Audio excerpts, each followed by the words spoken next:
প্রস্তাবিত বাজেটে প্রত্যাখ্যান বিএনপির। বাজেটকে ফোকলা অর্থনীতির ওপর দাঁড়ানো কল্পনার ফানুস বললেন মির্জা ফখরুল। দুর্নীতিকে লাইসেন্স দেওয়ার অভিযোগ। বিএনপির শুরু করা লুটপাট বন্ধেই দেয়া হয়েছে এবারের বাজেট বলেছেন ওবায়দুল কাদের। জানালেন বাজার ওঠানামা করায় দ্রব্যমূল্য বেশি। দুদকে হাজির হলেন না বেনজিরের স্ত্রী আর দুই মেয়েও। সময় বাড়ানোর আবেদনের নতুন তারিখ 24 জুন। আইনজীবীর চিঠিকে গায়েবী বললেন ব্যারিস্টার কায়সার কামাল। ভারতের টানা তৃতীয়বারের প্রধানমন্ত্রী হিসেবে মোদির শপথ কিছুক্ষণের মধ্যে। অনুষ্ঠানে বিশ্ব নেতাদের সঙ্গে থাকছেন প্রধানমন্ত্রী শেখ হাসিনাও। দেখছিলেন বিআরবি কেবল সংবাদ শিরোনাম, এবারে বিস্তারিত।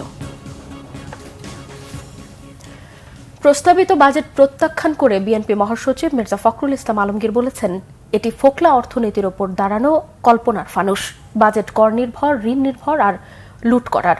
জনগণের ওপর করের বোঝা চাপানো হয়েছে। এতে কালো টাকার ঢালাও দায় মুক্তি দেওয়া হয়েছে। মির্জা ফখরুল অভিযোগ করেন, প্রস্তাবিত বাজেটে জনগণের সঙ্গে প্রতারণা করা হয়েছে। দুর্নীতিকে সরকারিভাবে লাইসেন্স দেওয়া হয়েছে।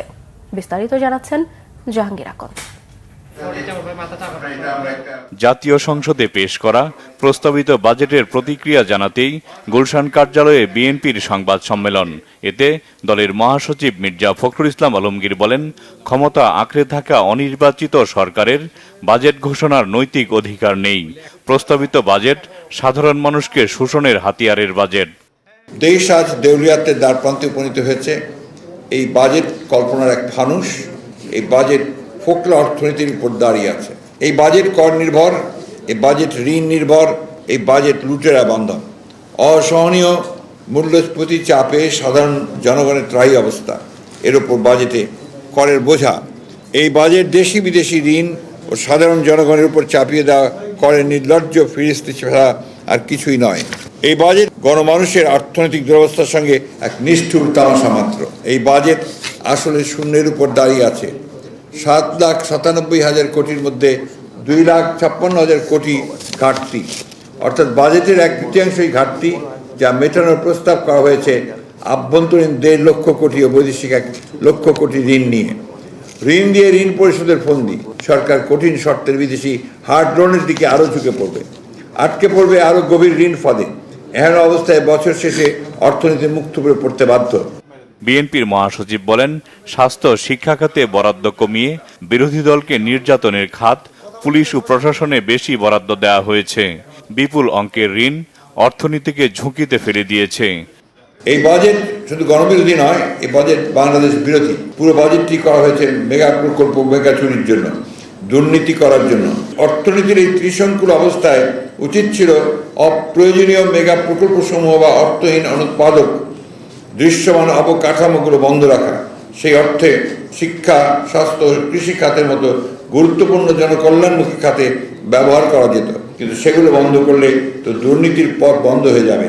তাই বোধগম্য কারণেই সেটা করা হয়নি। এই বাজেট কালো টাকাকে সাদা করার বাজেট। কালো টাকা ঢালাও দায় মুক্তি দেওয়া হয়েছে। 15% কর দিয়ে ব্যক্তির সাথে কোনো কোম্পানিকেও কালো টাকা সাদা করার সুযোগ দেওয়া হয়েছে। 15% করে কালো টাকা সাদা করার বিপরীতে সৎ করদাতাদের সর্বোচ্চ 30% হারে কর দেওয়ার বিধান বৈষম্যমূলক ও অসাংবিধানিক। মির্জা ফখরুল বলেন, বেসরকারি বিনিয়োগ স্থবির হয়ে পড়েছে। নতুন কর্মসংস্থান সৃষ্টির কোনো আশা নেই এই বাজেটে। জাহাঙ্গীর আকন্দ, বাংলা ভিশন, ঢাকা। আওয়ামী লীগের সাধারণ সম্পাদক ওবায়দুল কাদের বলেছেন, বিএনপির শুরু করা লুটপাট বন্ধ করতেই এবারের বাজেট দেয়া হয়েছে। জানান, বাজার ওঠানামা করায় দ্রব্যমূল্য বেশি। তিনি বলেন, 28 অক্টোবরের পর বিএনপির আন্দোলনের কথা শুনলে হাসি পায়। তিনি বলেন, বিএনপির আন্দোলনে জনগণ সম্পৃক্ত নয় বলে তা কখনোই সফল হবে না। ইমরুল কায়েসার রিপোর্ট। আগামী 23 জুন আওয়ামী লীগের 75তম প্রতিষ্ঠা বার্ষিকী প্লাটিনাম জুবিলি উদযাপন উপলক্ষে রাজধানীর বঙ্গবন্ধু এভিনিউর কেন্দ্রীয় কার্যালয়ে যৌথ সভা অনুষ্ঠিত হয়। সভাপতির বক্তব্যে আওয়ামী লীগ সাধারণ সম্পাদক ওবায়দুল কাদের জানান, অন্যান্য কর্মসূচির পাশাপাশি এদিন রাজধানীর সোহরাওয়ার্দী উদ্যানে জনসভা করবে আওয়ামী লীগ। কর্মসূচি সফল করতে সর্বস্তরের নেতাকর্মীকে আহ্বান জানান। ওবায়দুল কাদের বলেন, বিএনপির আন্দোলন আর সফল হবে না। বিএনপি যখন আন্দোলনের কথা বলে, যে শুনলে মুদের হাসি পায়, বিএনপি আবার আন্দোলন চায়। তাদের আন্দোলনের ব্যর্থতাটা এত দগদগে যে কিভাবে আমাদের পালানোর ডাক দিয়ে নিজেরা পালিয়ে গেল পল্টনের স্টেজ থেকে, একে একে নেমে মুহূর্তে মাঠ খালি হয়ে গেল। আন্দোলন তারা করতে পারবে না, কারণ এ আন্দোলনে জনগণের সম্পৃক্ততা নেই। জনগণ যে আন্দোলনে সম্পৃক্ত নয়, সেই আন্দোলন এই দেশে কখনো সফল হয় না। তিনি বলেন, বিএনপির শুরু করা লুটপাট বন্ধ করতেই এবারের বাজেট দেয়া হয়েছে। এই বাজেটটা করা হয়েছে রাঘব বোয়ালদের লুটপাট বন্ধ করার জন্য, লুটপাটের জন্য। এই যে বিএনপি যে লুটপাটের রাজত্ব সৃষ্টি করেছে এবং দেশকে ধ্বংসের দ্বার প্রান্তে নিয়ে গিয়েছিল, অন্ধকার গব্য থেকে শেখ হাসিনা এই দেশকে উদ্ধার করেছে। লুটপাট করার জন্য লুটপাট আমরা বন্ধ করেছি।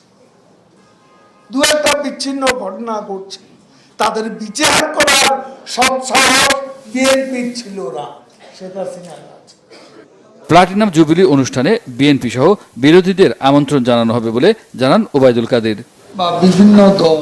ইমরুল কায়েস, বাংলা ভিশন, ঢাকা। উন্নয়নে উচ্চ প্রবৃদ্ধি লোক দেখানো ফুটানি বলে মন্তব্য করেছেন জাতীয় সমাজতান্ত্রিক দলের সভাপতি হাসানুল হক ইনু। রবিবার জাতীয় প্রেস ক্লাবে প্রস্তাবিত জাতীয় বাজেট পর্যালোচনা সভায় তিনি এসব কথা বলেন। হাসানুল হক ইনু বলেন, প্রকল্প কাটছাঁট করে শিক্ষা, স্বাস্থ্য, সামাজিক সুরক্ষা খাতে টাকা বাড়িয়ে মানুষের মধ্যে স্বস্তি আনার দিকে নজর দেওয়া হয়নি। তিনি বলেন, বাজারে নিত্যপণ্যের উচ্চমূল্য, ডলার সংকট সহ আর্থিক খাতের বিশৃঙ্খলা সমালোচনার নির্দেশনা নেই প্রস্তাবিত বাজেটে। সম্মেলনে সিপিডির গবেষণা পরিচালক ডক্টর মোয়াজ্জেম হোসেন বলেন, বাজার ব্যবস্থার সংশোধন ছাড়া মূল্যস্ফীতি কমানো সম্ভব নয়। তাই বাজার নিয়ন্ত্রণে দীর্ঘমেয়াদী পরিকল্পনা প্রয়োজন, পাশাপাশি প্রবাসী শ্রমিকদের জন্য ব্যয় আরও বাড়ানোর প্রয়োজন বলে মন্তব্য করেন তিনি। এ সময় লিখিত বক্তব্যে জাসদের সাধারণ সম্পাদক শিরিন আক্তার বলেন, খরচ কমিয়ে অর্থনৈতিক চাপ মোকাবেলায় সাধারণ মানুষকে স্বস্তি দিতে হবে। দুর্নীতি ও অর্থ পাচার রোধ করা, সামাজিক সুরক্ষা বাস্তবায়ন, শিক্ষার মান উন্নয়ন এবং মোবাইল ফোনে টক টাইম ও ইন্টারনেট ডাটার উপর শুল্ক বৃদ্ধির প্রস্তাব প্রত্যাহার করার আহ্বান জানান জাসদ নেতারা।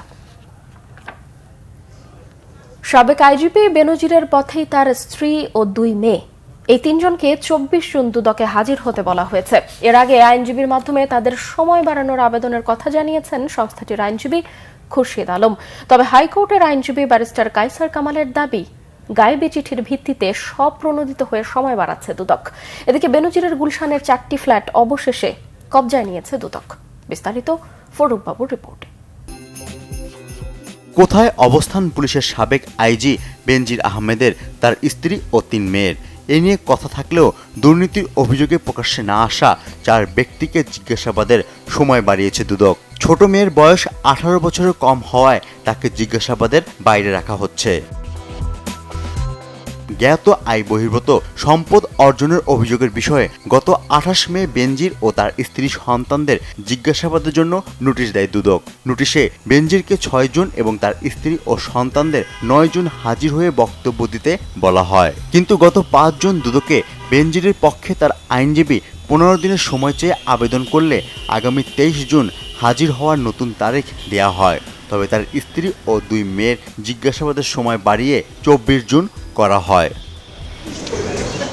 কোন আইনজীবী কবে কখন বেনজিরের পরিবারের 4 সদস্যের জন্য সময় চেয়ে দুদকে আবেদন করেছেন তা না জানলেও সময় বাড়ানোর আবেদনের কথা জানান দুদকের আইনজীবী।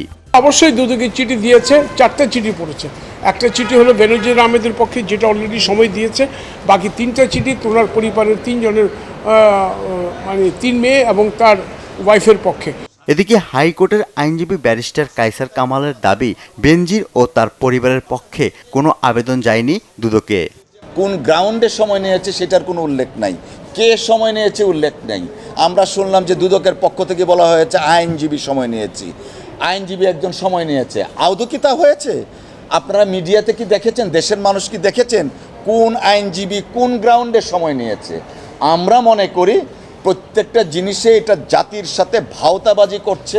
5 বার পুলিশের সর্বোচ্চ পদক বিপিএম এবং সততার জন্য শুদ্ধাচার পুরস্কার পাওয়া সাবেক আইজিপি বেনজির আহমেদ ও তার স্ত্রী সন্তানদের নামে থাকা 621 বিঘা জমি, গুলশানের 4টি ফ্ল্যাট, 38টি ব্যাংক অ্যাকাউন্ট, 16টি শেয়ার ও 3টি বিও অ্যাকাউন্ট জব্দ হয়েছে। ফররুক বাবু, বাংলা ভিশন, ঢাকা। উপজেলা পরিষদ নির্বাচনে 5 বছরে কোটিপতি প্রার্থীর সংখ্যা বেড়েছে 3 গুণ, আর ব্যবসায়ী প্রার্থীর সংখ্যা বেড়েছে 8 ভাগ। উপজেলা পরিষদ নির্বাচন 2024-এর ফলাফল বিশ্লেষণ ও চূড়ান্ত ফলাফলে এসব তথ্য জানিয়েছে ট্রান্সপারেন্সি ইন্টারন্যাশনাল বাংলাদেশ টিআইবি। এতে বলা হয় 5 বছরে সংসদ সদস্যদের চেয়েও বেশি সম্পদ ও আয় বেড়েছে উপজেলা চেয়ারম্যান প্রার্থীদের। শতকরা 84 ভাগ প্রার্থীর হলফনামার সাথে আয়কর রিটার্নের সম্পদের পার্থক্য রয়েছে। সংস্থাটির নির্বাহী পরিচালক ডক্টর ইফতেখারুজ্জামান বলেন, জনপ্রতিনিধিত্ব আর জনগণের হাতে নেই, শুধুই ক্ষমতার হাতে চলে গেছে। রাজনৈতিক দলগুলো নিজেরাই ফ্রাঙ্কেনস্টাইন তৈরি করেছে, যার খেসারত দিতে হবে বলেও মন্তব্য তার। রাজনৈতিক অঙ্গনের সংস্কার রাজনৈতিক নেতৃত্বের ভিতর থেকে আসতে হয়, অন্য কোনো বাইরে থেকে কোনো সেটা সম্ভব নয়। আমরা আমাদের নিজেদের ফ্রাঙ্কেনস্টাইন তৈরি করছি। এমন একটা জায়গা চলে এসছে যেখানে আর নিয়ন্ত্রণ আমরা নিজেদেরকে যাদেরকে তৈরি করছি স্থানীয় পর্যায়ে এমন এজেন্সিশিপ দিয়ে বা এরকম একচ্ছত্র আদি সুযোগ প্রদান করে যে এমন একটা পর্যায়ে চলে যাচ্ছে তাদেরকে আর আমরা নিয়ন্ত্রণ করতে পারছি না। 30 জুনের মধ্যে চাকরিতে কোটা বাতিল না হলে লাগাতার আন্দোলনে নামবে ঢাকা বিশ্ববিদ্যালয়ের সাধারণ শিক্ষার্থীরা। ঢাকা বিশ্ববিদ্যালয়ে সন্ত্রাস বিরোধী রাজু ভাস্কর্যের পাদদেশে বিক্ষোভ সমাবেশে এই ঘোষণা দিয়েছে তারা। প্রথম ও দ্বিতীয় শ্রেণীর সরকারি চাকরিতে 30% বীর মুক্তিযোদ্ধা কোটা সহ 56% কোটা পুনর্বহালে হাইকোর্টের আদেশ বাতিল না করলে লাগাতার আন্দোলন ও প্রত্যেক শিক্ষা প্রতিষ্ঠানে আন্দোলন ছড়িয়ে দেওয়ার হুঁশিয়ারি দেয় শিক্ষার্থীরা। দাবি আদায় না হওয়া পর্যন্ত রাজপথে থাকার ঘোষণাও দেন তারা। বিক্ষোভ সমাবেশ শেষে শিক্ষার্থীদের একটি দল হাইকোর্টে অ্যাটর্নি জেনারেলের কাছে স্মারকলিপি দেয়। এর আগে শিক্ষার্থীরা বিশ্ববিদ্যালয়ে বিক্ষোভ মিছিল করে। মিছিলটি কলা ভবন, মল চত্বর, ভিসি চত্বর, টিএসসি হয়ে ক্যাম্পাসের বিভিন্ন সড়ক প্রদক্ষিণ করে। প্রথম ও দ্বিতীয় শ্রেণীর সরকারি চাকরিতে মুক্তিযোদ্ধা কোটা সহ কোটা পদ্ধতি বাতিলের সিদ্ধান্ত বুধবার অবৈধ ঘোষণা হয়েছে হাইকোর্টে। সংবাদ শেষ করব বিআরবি কেবল শিরোনামগুলো আরও একবার জানিয়ে।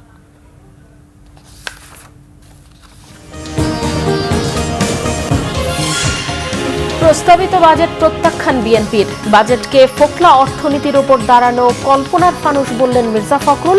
দুর্নীতিকে লাইসেন্স দেওয়ার অভিযোগ। বিএনপির শুরু করা লুটপাট বন্ধেই দেয়া হয়েছে এবারের বাজেট বলেছেন ওবায়দুল কাদের। জানালেন বাজেট ওঠানামা করায় দ্রব্যমূল্য বেশি। দুদকে হাজির হলেন না বেনজিরের স্ত্রী আর 2 মেয়েও। সময় বাড়ানোর আবেদনের নতুন তারিখ 24 জুন। আইনজীবীর চিঠিকে গায়েবী বললেন ব্যারিস্টার কায়সার। ভারতের টানা তৃতীয়বারের প্রধানমন্ত্রী হিসেবে শপথ নিলেন নরেন্দ্র মোদী। অনুষ্ঠানে বিশ্ব নেতাদের সঙ্গে যোগ দিয়েছেন প্রধানমন্ত্রী শেখ হাসিনাও। এই ছিল এখনকার মতো। পরের সংবাদ রাত 10:30টায়। এর আগে 9টায় রয়েছে নিউজ 20 দেখার আমন্ত্রণ রইল। এছাড়াও বাংলাদেশের সংবাদ ও সংবাদ সংশ্লিষ্ট অনুষ্ঠান দেখতে ভিজিট করুন www.bbnews24.com ও facebook.com/bangladeshi-news এবং সাবস্ক্রাইব করুন youtube.com/bangladeshi-news। এতক্ষণ সঙ্গে থাকায় ধন্যবাদ সবাইকে।